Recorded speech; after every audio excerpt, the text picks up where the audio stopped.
In 1972, the radio was dominated by heavy production, loud guitars, and massive pop choruses. Then, cutting straight through all that noise, came this: 3 simple verses, an acoustic guitar, and a voice. No chorus, no flashy bridge. Today, you will hear it played in deeply contrasting spaces. It accompanies tearful farewells at funerals, echoes through elementary school assemblies, and cycles through modern meditation playlists. If you ask someone where the song comes from, they will usually tell you it is an ancient folk tune passed down through the centuries. It has the quality of collective memory, music that feels recovered rather than composed. But the track we know is actually a stitched-together creation.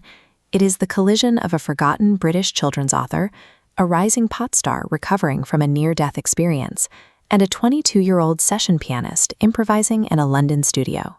The fact that it resonates a half-century later comes from how those 3 distinct moments in time collapsed into a single, perfectly compressed reflection on what it means to be alive. The first layer begins in 1931 with Eleanor Farjeon, a widely read children's author.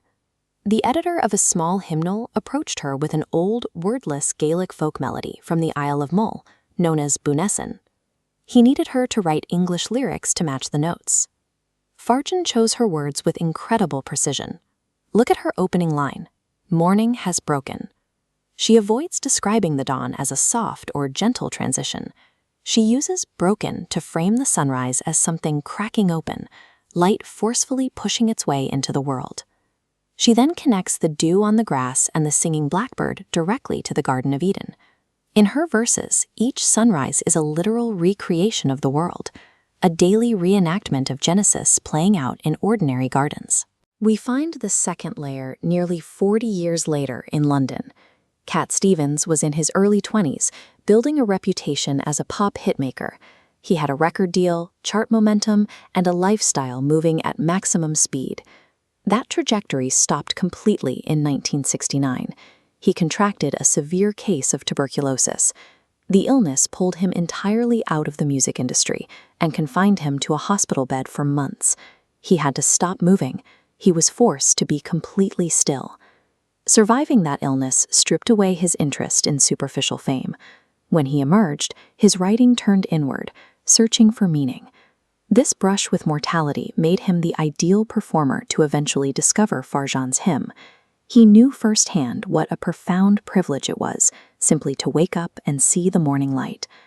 By 1971, Stevens was back in the studio, recording his album Teaser and the Firecat. He brought Farjeon's hymn and the old Gaelic melody with him, but the piece still lacked a musical arrangement that would work for a modern acoustic record. That brings us to the final layer, Rick Wakeman. Before his massive success with the rock band Yes, Wakeman was a highly sought-after 22-year-old session player, and Stevens brought him into the studio to help shape the track. Farjeon's original 1931 publication only contained the basic vocal melody.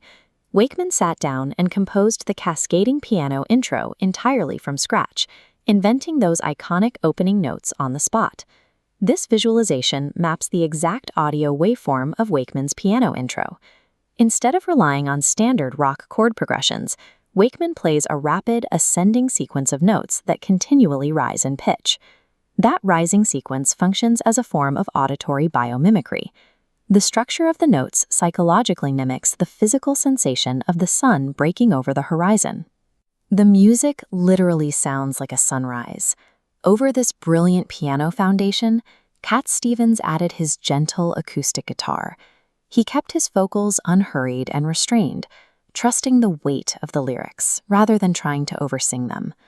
The power of the 1971 recording lies entirely in that restraint. By combining an 80-year-old poem, a young man's genuine gratitude for survival, and a piano arrangement that physically mimics the dawn, they created a track completely detached from the pop trends of its era. In 1977, 5 years after the song became a global hit, Cat Stevens converted to Islam, took the name Yusuf Islam, and stepped away from the music industry to focus on his faith and charitable work. Yet, when he eventually returned to live performance decades later, Morning Has Broken came with him. Its core message of finding the sacred in the ordinary aligns perfectly with the concept of Fajr, the Islamic dawn prayer, which centers on that exact moment of early morning stillness.